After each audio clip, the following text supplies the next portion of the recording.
வணக்கம் மக்கள். பார்த்தீங்கன்னா நான் சொன்னேன் இல்லைங்களா,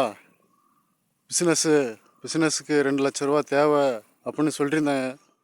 அதோட மக்கள்கிட்டையும் உதவி கேட்டிருந்தேன் இந்த பிஸ்னஸ் பண்ணுறதுக்கு.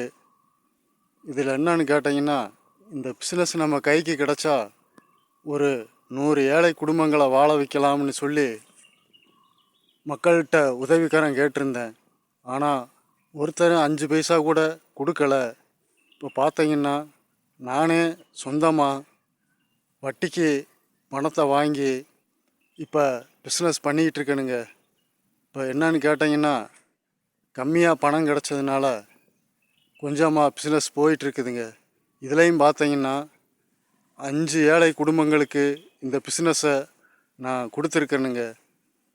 ஏழை குடும்பம் நல்லா வாழ்வதற்காக நான் இந்த பிஸ்னஸை 5 ஏழை குடும்பங்களுக்கு கொடுத்துருக்குறேன்.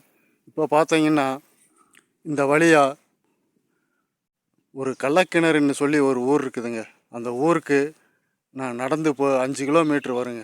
அங்கே நடந்து போயிட்டு வரணுங்க. அது ஏன்னு கேட்டிங்கன்னா, அங்குள்ள மக்களுக்கு இந்த மருத்துவத்தை பற்றி எடுத்து சொல்லி அவங்களுக்கு புரிய வச்சு இந்த பிஸ்னஸை அவங்களுக்கு கொடுக்கணுங்கிறதுக்காக இந்த வருங்க. இந்த வழியாக பார்த்தீங்கன்னா 5 கிலோமீட்ரு போகணுங்க.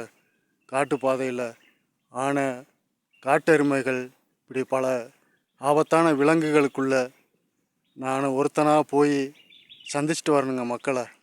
பார்த்தீங்கன்னா வருங்க,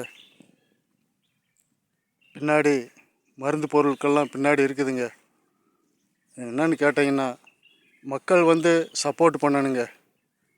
இந்த மாதிரி நான் பிஸ்னஸ் கொடுக்கறதுக்கு, இந்த மாதிரி வீடியோ போடுறதுக்கு மக்கள் கொஞ்சம் ஆதரவு கொடுத்தா நல்லா இருக்குங்க.